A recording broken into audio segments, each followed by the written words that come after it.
Quiz time here right now, and Russ Dietrich and Randy Anderson and Greg Peterson and Scott Kindberg are not allowed to play in this quiz bowl game here today. Anybody know the year the Jamestown Municipal Stadium was built and opened? 1941. Durwood Swanson cannot participate. Wrong, he helped build it. Anybody know the cost to build Jamestown Municipal Stadium? Randy Anderson, be quiet. $63,000. $63,000. It was a total community effort. The Village of Falconer, I got to tip my hat to the Village of Falconer, Greg Peterson's client for all these years, actually donated $3,000 to the cause of building Jamestown Municipal Stadium.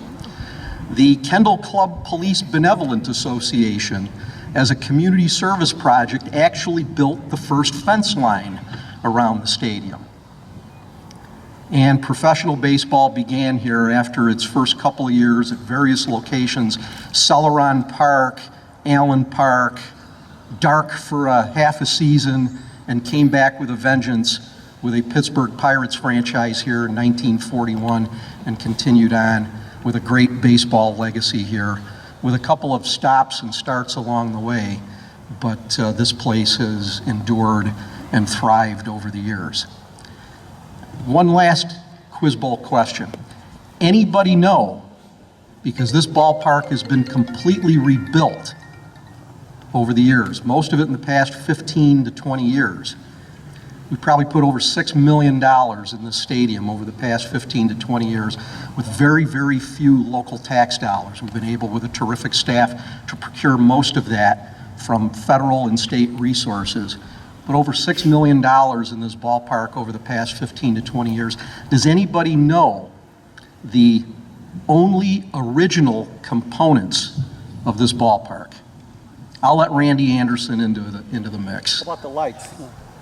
Not the lighting system. This is a brand new state-of-the-art must-go lighting system that we put in about 5 years ago. The stanchions. The stanchions is one of them, absolutely. The light stanchions, that's one of the only things in historic now Dietrich Park. Dave? I was thinking the press box. Nope, brand new press box about 5 years ago. Nope. No. Brand new clock. The seats. What's that? The seats in the back. Nope, brand new seats. No, no. Nope, brand new dugouts. Marissa, I got to tell you a little story about the bathrooms. When we were down here meeting with Rod Drake and the folks at the time from Habitera to build the bathrooms, they came in and they were all proud, saying, and in the women's restrooms, we have a 2-to-1 ratio, okay, on toilets. And I said, make it 4-to-1, women vote. And we do. So, the only other thing that's original from this ballpark is the steel trusses in the grandstand. Everything else has been replaced at least once since 1941, and virtually everything is new since in this millennial, in this century. And from time to time, we do receive some criticism for that. Why are you spending so much time and energy in parks and facilities and the stadium? We need jobs here in the community. We need infrastructure here in the community. Well, this is part of the job-seeking effort in this community. Creating quality of life is critical for people to want to invest. Today, more and more companies are making decisions as to where they want to invest and stay, or where they want to locate or expand, on the basis of where the decision makers in those companies want to live themselves, or where they think they can attract people to come to work for them. Quality of life, baseball, hockey facilities and hockey teams, parks and recreation is right at the top of the list for quality of life. There's another reason why. This builds community. This builds family. Mike Bellani is sitting out there, and he took a picture on opening day in 1994 of the first ever Jamestown Jammers game to be played at this stadium. And it was a guy now who's got gray hair, a little bit of extra weight in all the wrong places, and a little boy at the time that was barely 3 years old. And he's holding him in his arms, standing on the stairway right behind Section B. And Mike Bellani took this picture. I'm proud to say that that little 3-year-old boy is with me today as a 28-year-old fourth-year medical student and officer in the United States Air Force, my son, Joe. Joe, why don't you just wave your hand a little bit? And I credit baseball and this stadium for helping to build the relationship, not the only thing, but build the relationship that I have today with my sons, that I had with my father until he left this celestial baseball world to move to the next one, and all of the other family building experiences that are happening here and are going to continue for years to come. I am so proud of the baseball legacy here. I'm so proud and thankful for what you all have been doing in the past several months to keep the legacy going, and I just wanted to come up here today and say thank you for everything that you've done, you're going to continue to do, and I know that this is going to be a terrific launch next year because of you, the investors, you, the board members, you, the volunteers, the new management staff that's been brought on board. This is of the community, by the community, and for the community. It's going to work, and it's going to last. So thank you all. Well, see, let me give you the Reader's Digest of how this all became a reality. As we know, the mayor receives a phone call from Rock, which said that they want to consolidate all of their franchises into the Midwest. Hate to say it, but Jamestown, New York geographically doesn't fit the definition. So they chose to offer up to basically make square with the city and to go dark this year, and they announced they were going to sell the franchise. The mayor called me. We had a long kind of like, what do we do next? And I pulled a concept off and talked to the mayor about, let's just see if they might feel, this YouTube might not go public, this part, guilty. And as a result of the guilt, perhaps they'll be willing to give us the franchise. By the way, my next phone call was Tom Mera. Tom Mera, who I'll introduce here, native of our area, and is got a resume a mile long, but is a huge baseball fan, is a huge fan of Dietrich Park, the park, and is also a prior owner of the Mystic team in a collegiate baseball league.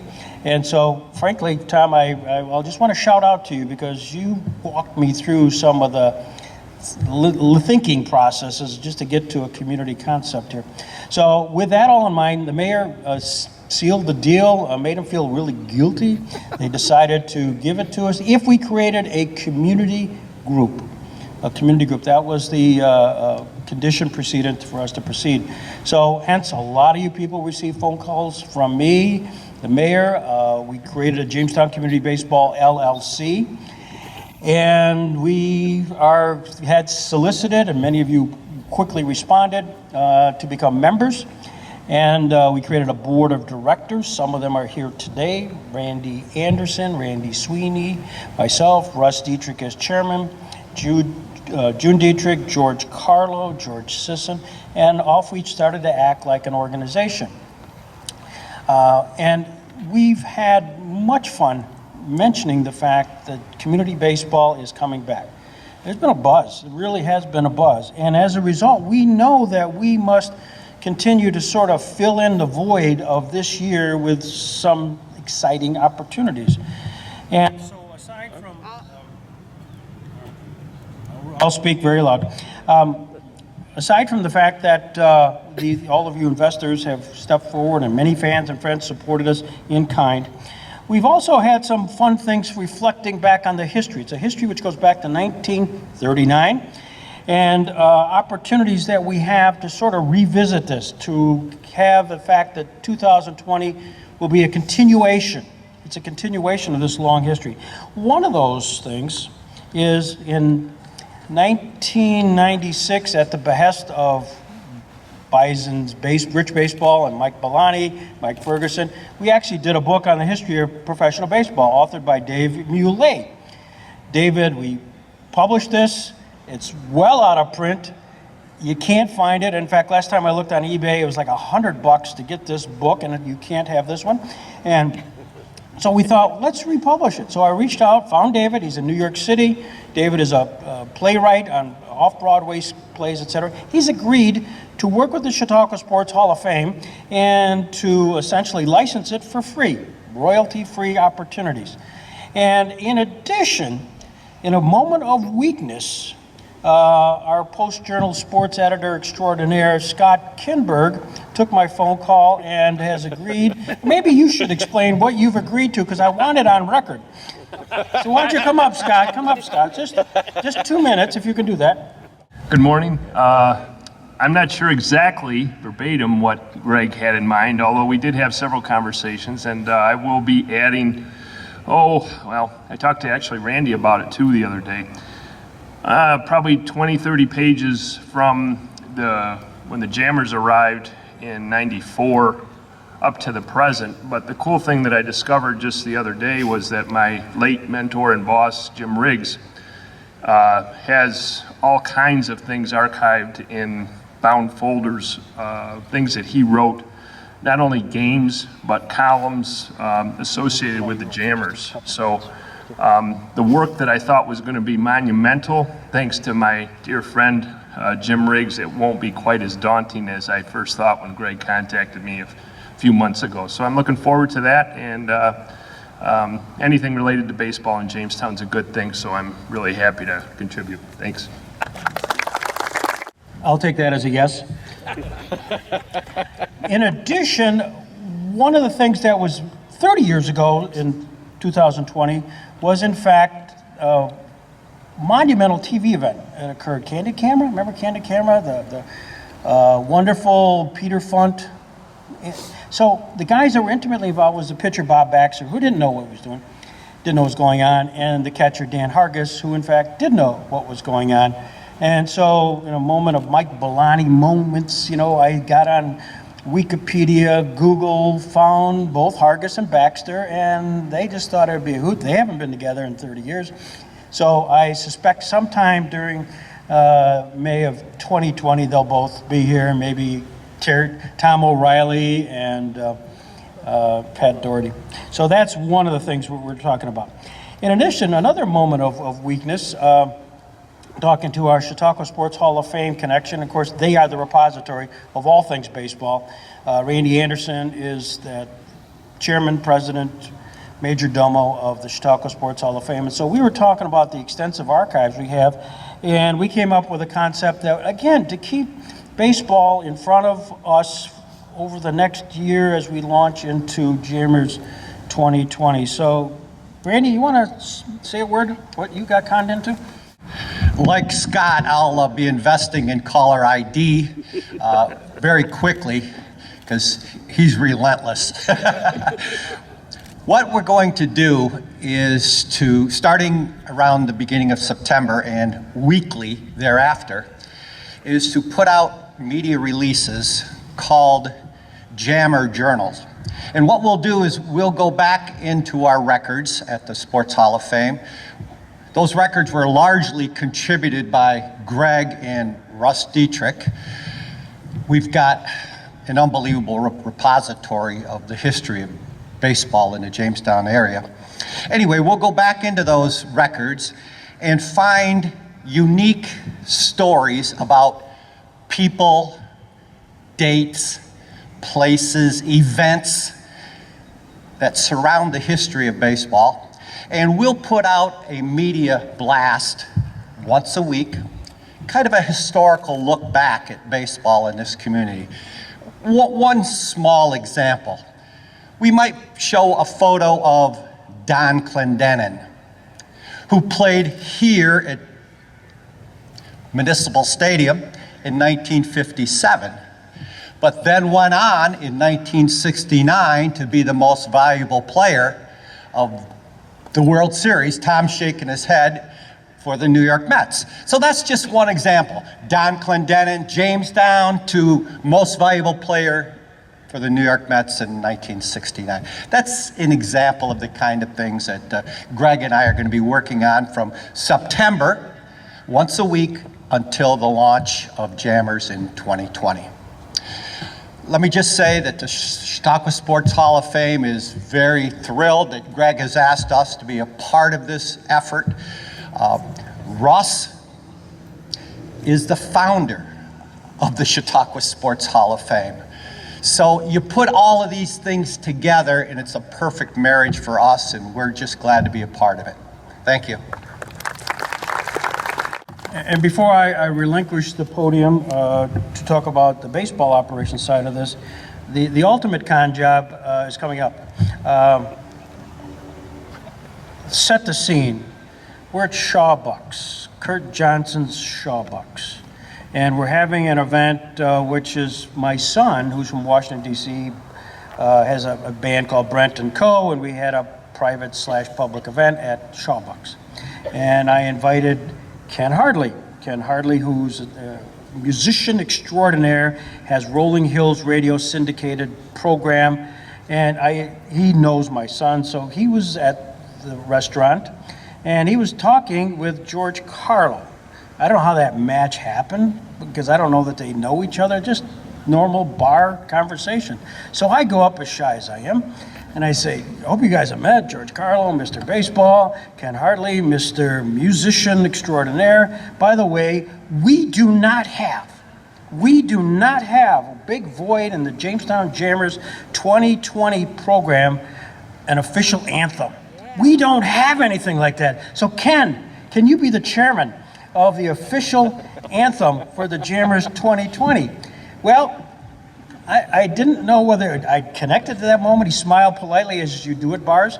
And next thing you know, Randy and I get emails from Ken saying, I'm in, send me some information, da-da-da-da-da-da. And so today, the world premiere of this. Ken Hardley. Well, thank you, Greg. I never know quite what to say. I guess thank you. I do have caller ID, and I answered anyway. But at any rate, thank you, Mayor Teresi, for letting me know that I'm the Paul McCartney of the Jammers. Since Paul McCartney played for the Angels recently, right? Yeah. The only difference is that I'm right-handed. Other than that, I'm just like Paul McCartney. So I have a lot of, you didn't think I was going to get up here without talking, did you, Greg? No. I have a lot of wonderful memories of my kids, bringing my kids here. And one of them was my daughter, Molly, was a bat girl, and for a couple of games, and that happened to be, one of the games was a night where there was a giveaway, little tiny toilet plungers. I don't quite know who they are. And she was hanging out in the dugout, and they put one on top of her helmet, and she didn't know.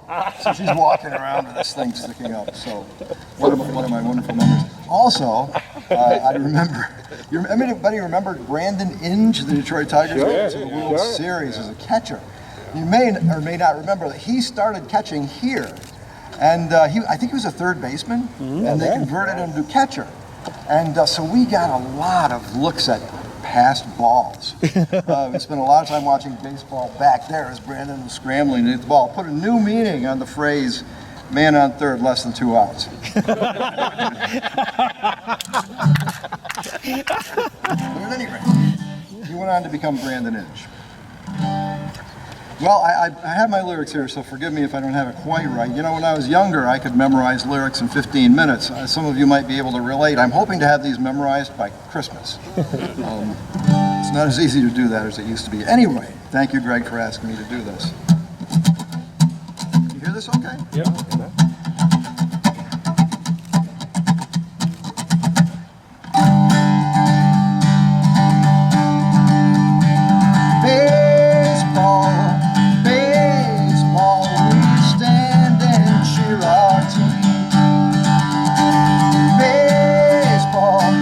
Baseball in Jamestown rains supreme. Dietrich Park.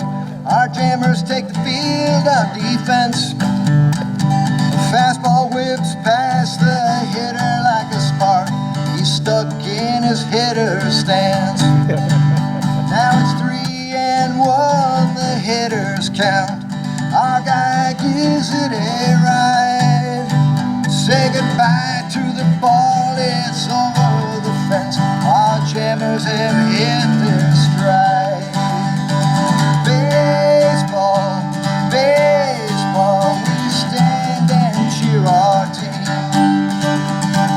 Baseball, baseball, in Jamestown reigns supreme.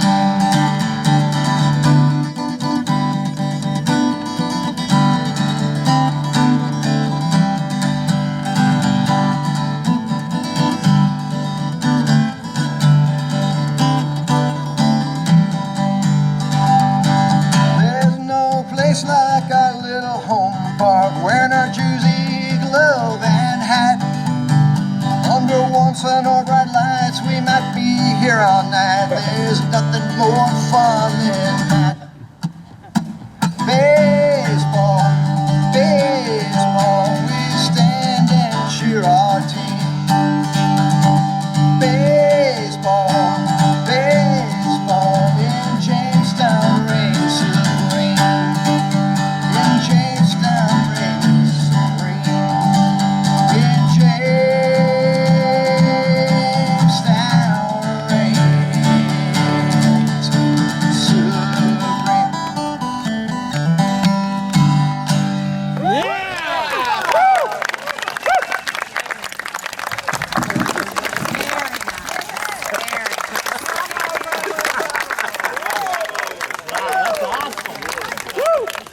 Top this one, George Carlo. Yeah. Well, we've had a chance to give it a kind of broad overview of the operations of this and of the board of directors and the investors, and many of you are here, and I thank you so much. Just a quick note for those who have agreed to become investors. We'll actually formalize agreements and other stuff in September when we get everything all pulled together. So in case you wonder how that actually might work. The thing I forgot, Bob Julian sends his greetings. Bob, of course, is the commissioner, and I think I mentioned, but if I didn't, let me repeat that Tuesday we did get league approval so that we are, in fact, very official. So now we really have the obligation to actually have a team. So, minor problem, but we solved it by contracting with Secrets of Champions Foundation, founded by George Carlo. George has a resume a mile long. George has worked with the Tigers. They need you this year.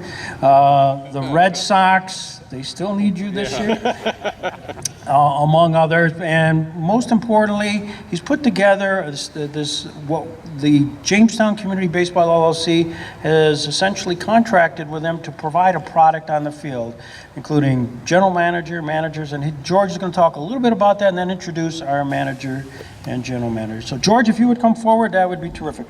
By the way, George is a native of this area and now has moved much of his operation here to Jamestown. Thanks, Greg. And wow, how about that song? Wow. That was something, Ken. Amazing, man. All because of Shawbucks. A little bit of alcohol, too. So, 1965, I was looking for a job, and I was hired as the bat boy for the Jamestown Tigers. And sat over there on the little cement overlay on the dugout. And there's something about exposing an 11-year-old to the smell of pine tar and having him cough up rosin.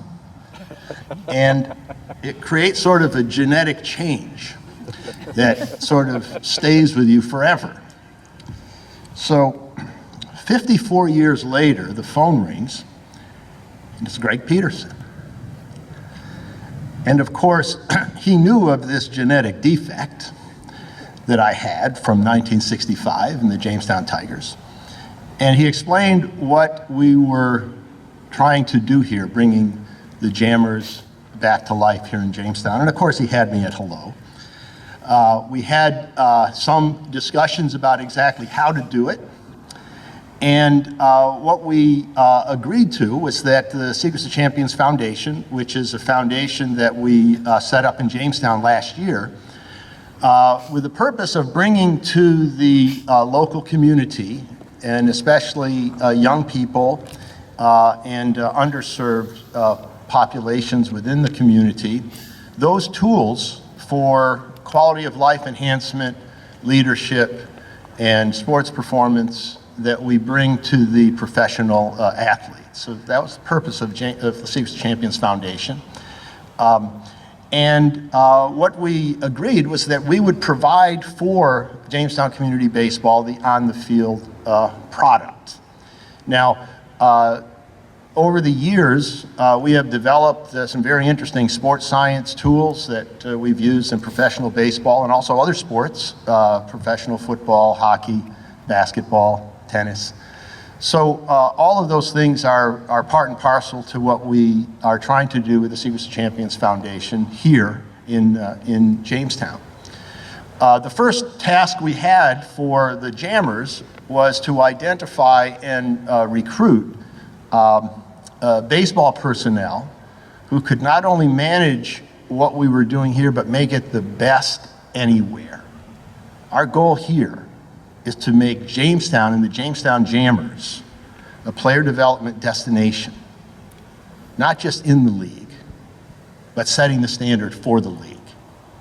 So the first thing we were able to do was identify 2 young people who are up and coming in the baseball world.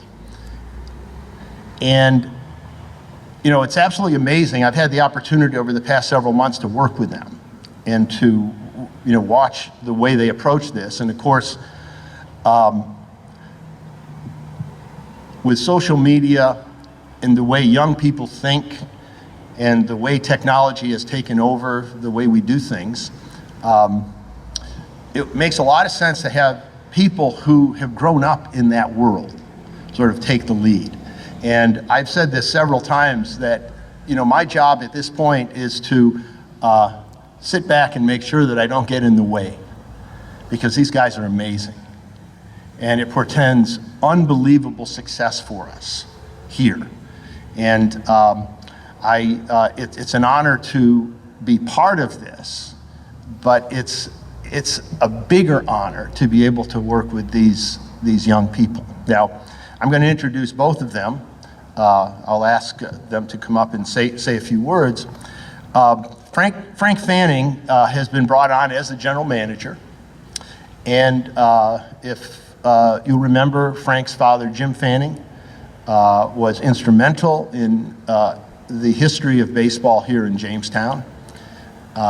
Spending some time with Frank shows that, you know, growing up in baseball, it creates something different, and it creates something that is unique and powerful. And Frank is bringing that to us here.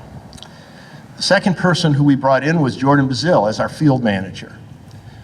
Jordan was an intern with us with the Tigers in 2011, and since then he's been working with us in Secrets of Champions. To watch him on the field with what he does, with his players, his instincts, and simply the art of the game is absolutely amazing. So we're going to have some things here that are special. We're just not playing. We're playing to win, and we're playing to be the best in what we do. So if Frank and Jordan would please come up, and let's give them a round of applause, because these guys are going to take us to the promised land. Thank you so much for having us here today. Jordan, it's an honor to be working with you. Jordan will make a better manager, because when I give signs, it looks like I'm trying to, it's like the guy who stole my car. He had 2 ears, a nose, a mouth. He had arms, he had legs, he had shoes on. Jordan's going to be our guy in the dugout. Today's a fantastic day, and one reason is George Sisson hasn't made fun of me for wearing a tie yet. So that's one great thing. But really like what George said, Dr. Carlo said, and I really like what Mr. Teresi said as well about families and about memories. It's our goal in 2020 to have the city of Jamestown come back to this ballpark in droves and create new memories. Jordan and I are working on ways of maximizing impressions. We're working on virtual networks right now. We're trying at this moment, and I mean our phones can pretty well ring at any point. This is the same with all of you, but we're trying very hard to put together not only your typical or your traditional ballpark presence, but also ways that through podcasts, through social media, through impressions, we can maximize the reach for local brands as well here in Jamestown. And local is the key word, community owned is the key word. Am I allowed to say the community involvement on steroids, George? I just did, so. But George is full of lines, and I really like that one. It's going to be community involvement on steroids. Just we're not going to be tested or anything. So I don't know. Are we tested at this level? I don't know, I hope not. But just a true honor to be here. I want to thank Mr. Dietrich, Mr. Baseball over there. I want to thank George. I want to thank Jordan. I want to thank the entire board of directors. I got a phone call in May from Danny Lanetta, and he said, if you don't call these people in Jamestown, it'd be foolish. If you're looking to get back into the game. I was up on roofs trying to sell roofs and measure roofs, and I almost fell off a 21-foot roof, so I'm glad to be here. But it's really, really an honor to be here, and it's a dream come true to be working here in Jamestown.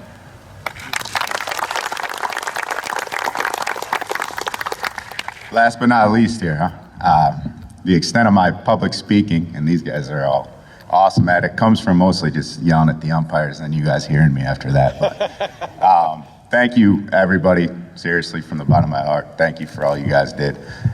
This is going to be an amazing opportunity, and I'm looking forward to it. We are looking forward to it. A little bit about me. I really like sports. Sports as far as soccer, basketball, football, golf, played them all. And bowling with the Dudgeons on Saturday morning. Saturday morning, every morning, well, if we got there about 11, started at noon, and we'd bowl for about 3 hours every week, then end up at the Dudgeons after that.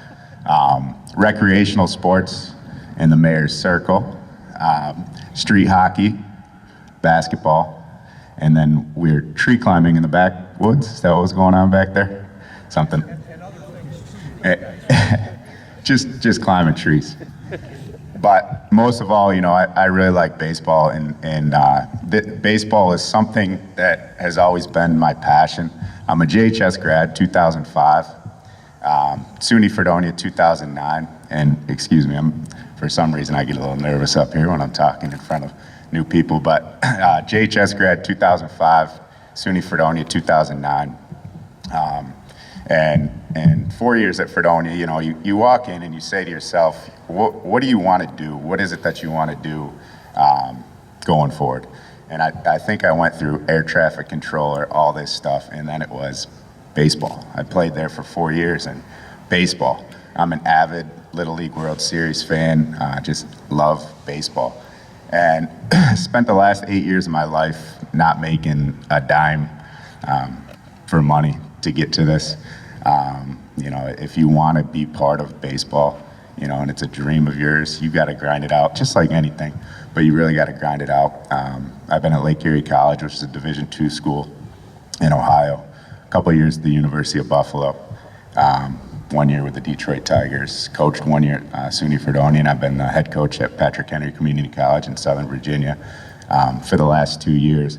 But it's all brought me back, and I think the coolest thing about all this, it's like it's all come back around, like it's all come full circle, and I'm just glad that I stayed in the game, because sometimes you question yourself, like, how long can I grind this out before I'm gonna be sitting on the edge of the road and have nothing? And I just kept going. Thankfully, I have great parents that got me here too.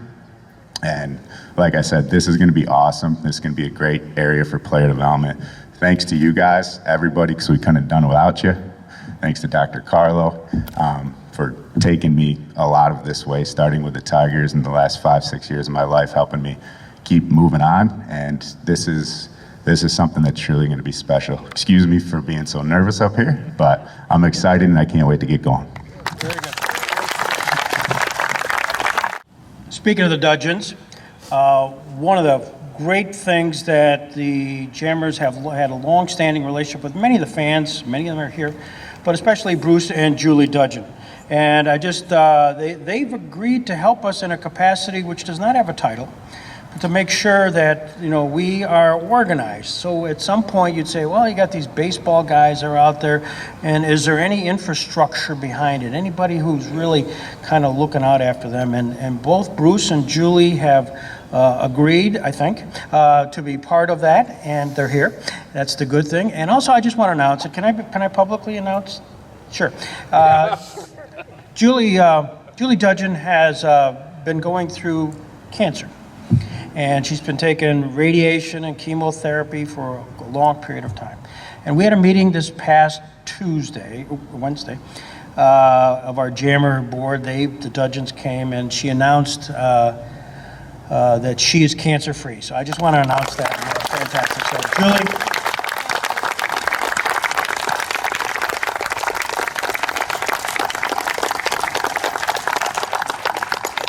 The good thing about having Julie on board, she does know where all the skeletons are, because she used to work for the Jammers and the Expos and the Bolanis and the Fergusons and So thank you and appreciate the Dudgeons. Also, I want to call out the fact that we have and collaborations which are in the process of being formalized, which are unique. Collaborations with Jamestown Community College, collaborations with the Jamestown Rebels. And thank you folks for coming in, and Pat and Joe, for making an extra effort. And we look forward to the fact that there is a synergy among organizations which are part of the global whole. And I just thank you for coming today, and we look forward to working with you in the near future. Before I call up Russ, and then things will just hit a crescendo because Russ is Russ. I do want to just kind of talk about the full circle. Jordan mentioned it, because you can't make this story up. As we all know, Russ Dietrich is Mr. Baseball. Russ Dietrich is the fact that we even are talking about it. Russ, out of his own pocket, his own energy, his own management, got baseball here in the 60s and worked hard to keep franchises here. And in 1967, it's in Across the Seams, Jim Fanning, John McHale Sr., and Russ Dietrich met, and they brought the Braves here. The Atlanta Braves were part of it. That was the beginning of a relationship. Russ Dietrich, Jim Fanning, and John McHale. So that found 1 year, and then it came a few years later back again with the Montreal Expos. Now John McHale is the president of the Montreal Expos. Jim Fanning is the director of minor league operations, has a good title. Next thing you know, they come down here and establish an affiliation. With whom? Russ Dietrich. So it's again, Fanning, Dietrich. During that time period, there's a young guy who wants to stay in baseball like Jordan, named Dan Lanetta. Dan Lanetta's hanging. He's hanging around. He wants a job. Next thing you know, Russ Dietrich hires him to be a part of the grounds crew. He's out there cleaning the dugouts. He's doing all those things. Young Dan Lanetta. Who gets to notice him but the Montreal Expos? Jim Fanning. Jim Fanning, and then through guys that Dave Dombrowski came through here, Dan Duquette, a lot of people came through here, made Dan part of their official Montreal Expo family. And that, of course, found its way through up to the Tigers, etc. And so now you have the Dietrich hire, the Fanning hire, you got the Dan Lanetta piece. Then as we get fired up in 2000, for the 2020 season, my call to Dan Lanetta, hey, you got anybody in mind? And boom, Frank Fanning. So the next thing you know, Frank Fanning comes here. he meets with Russ Dietrich. Russ Dietrich, who's, I don't want to tell you his age, but he's 10 years less now because he's dealing with Jim Fanning's son. This whole circle of baseball is incredible. So Scott Kindberg's agreed to do an article, I think, soon. That'll appear next week. When Dan Lanetta comes back, Dan will be here next week. So there's a Dietrich, Lanetta, Fanning moment. It'll be a big spread probably in the next week from now, Saturday's newspaper. Thank you, Scott. Thank you, Scott. Great guy, Scott. Where to go? Bravo. So with that backdrop, and obviously we aren't here without Russ Dietrich's period. I mean, so it's just appropriate that we conclude to give a sort of reflection on today's events with Mr. Baseball himself, Russ Dietrich, chairman of our board.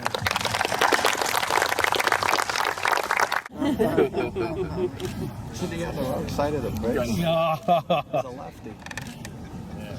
Yeah, all right. Thank you. Always wanted to do that. The last time I had a chance to do it, somebody else had to do it over because it was from here to first base, and it wasn't 90 feet, it was 110 yards because it went like this all the way down, so they did have to change it. But it's just an outstanding feeling to stand here this morning and this day and watch what's happening. It's just a wonderful part of the history. There's a foundation that which we all stand on, and the mayor talked about a lot of that. There's a lot of individuals who created that foundation. As Greg made a notion a while back, they said, oh, here's a baseball team, but you owe $45,000 in debt to pay league dues, to pay for balls, to pay for motels and things in the past that had not been addressed. People stepped forward like you have today, and that was taken care of, and the program continued and continued and continued. And this kind of thing happens constantly. This is a marvelous baseball facility. It's thought about through baseball at all levels, how wonderful this facility is in Jamestown, New York. And the teams love to come in here to play and be part of the program, whatever league it might be in. But this field is only just a small part of it. As you drive through this community and other communities in the area, there are hundreds of baseball fields, which they start, well, we even have some in the program. Some of them still have their diapers on, but they start at a very early age in baseball. And it comes and it goes on and on and on. And they set in this dugout at some point in time. As you know, and with Greg and Scott and others talking about it, there's been almost 200, I believe, players that sat in the home team dugout here in this program that went on to the major leagues. I think there's almost 2,000 or more who sat in the visiting dugout that went on to the major leagues and went out and to be part of baseball. There are Hall of Famers. One of them, for some reason, was hanging around center field, but when he got in the major leaguers and went to Cooperstown, he was playing second base. He wanted to get closer, I guess, to the concession stand or something, but I don't know what reason. There was one that was kicking the dirt around out there on that mound that we're standing next to that went on to the majors and, again, to the Hall of Fame. And there's a whole host of ones that were in the visiting dugouts in the days from 1941 on until today that went to Cooperstown, and we're so proud of them.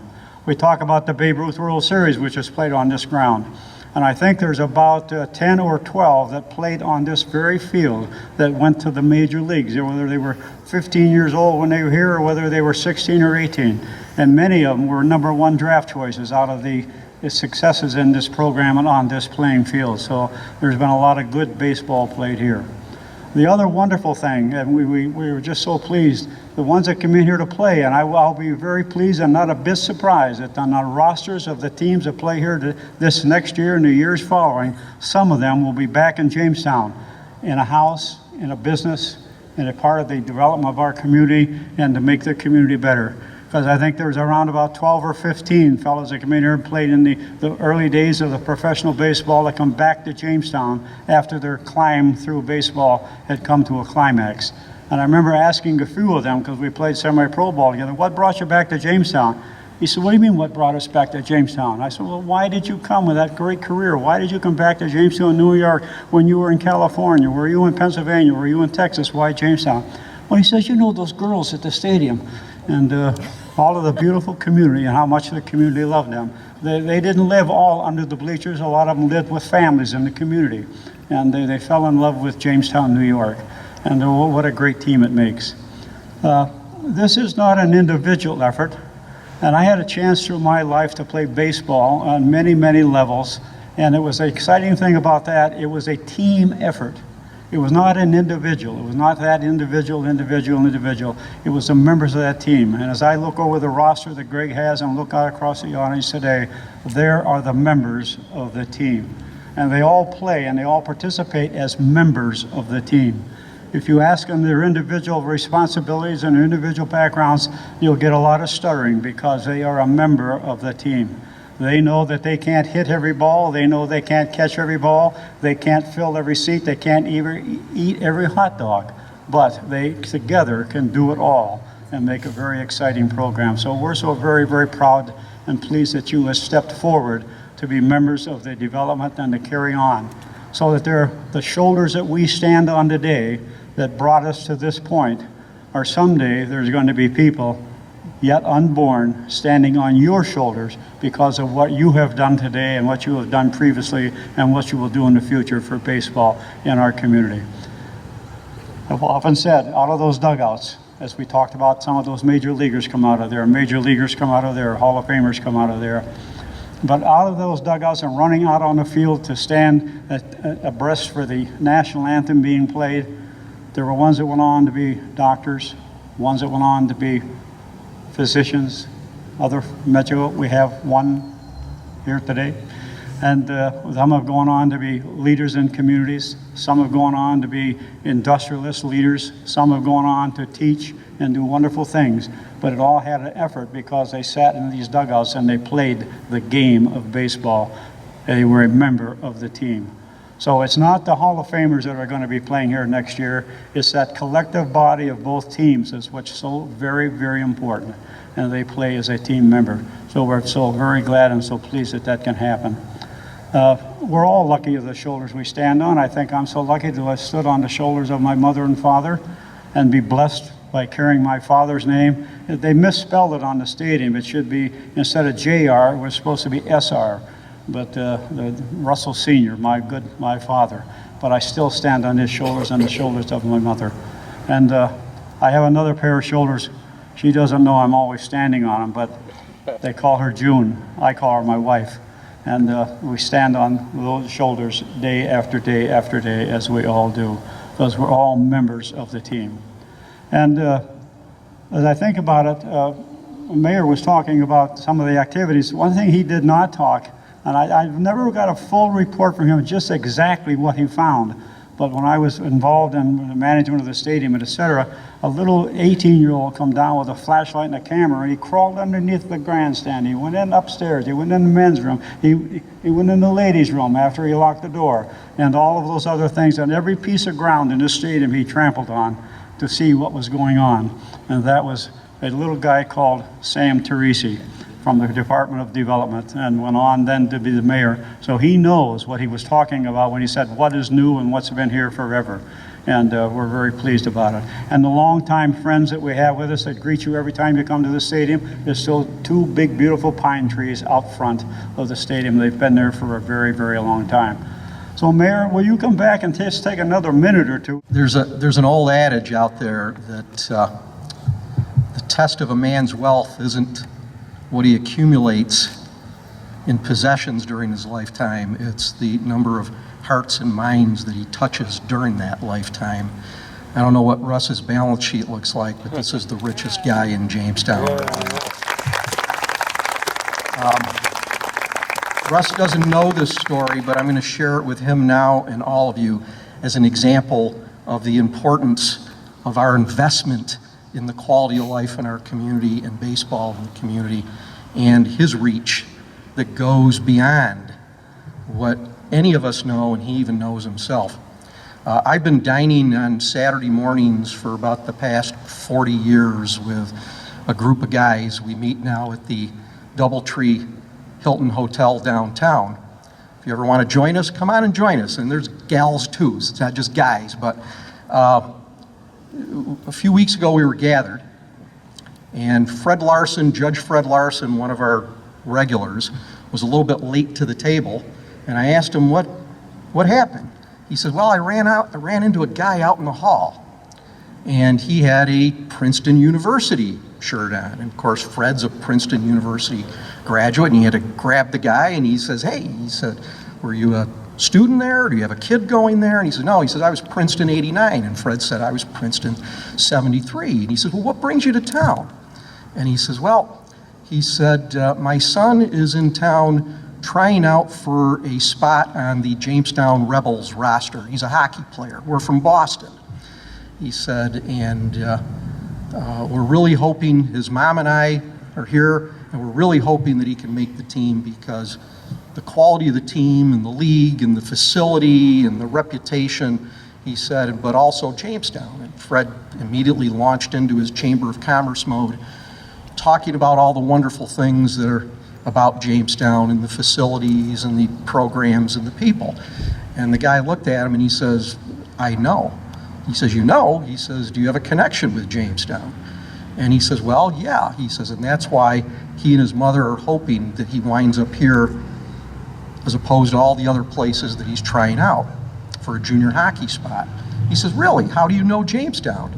He said, I was a player on the Northeast Regional Championship team in 1980 at the first 13-year-old Babe Ruth World Series here in Jamestown.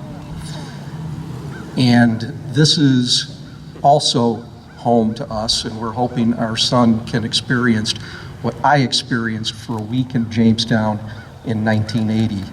Russ Dietrich's reach continues to go on and touch lives.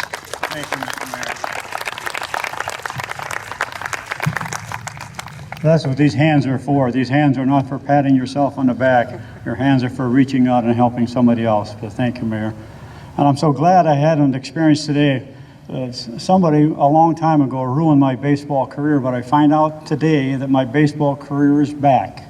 I went in the dugout over there and turned a water fountain on, and it doesn't work. So now they need a water boy. So I'm good, and things are going to be very, very well. And the other thing, Jim Fanning is a man of his word, ever and ever and ever. Because when we give him the team and he took it and he went to Vermont, he told me, he said, Russ, someday we'll be back. And they are back in Mr. Frank Fanning. Jim, thank you. Greg? Just a few wrap-up pieces. If you want to have answers to the questions that Russ posed as to those two Jamestown players who were in the Hall of Fame, read Randy Anderson's Jammer's Journal, forthcoming. Also, I want to reach out and just thank my wife, Cindy, who's here and really permits me to do what we do, and she's done it for many years, so thank you. That I am just so thrilled and look forward so much to Jammers 2020, to listening nonstop to Ken Hardley's music. That was terrific.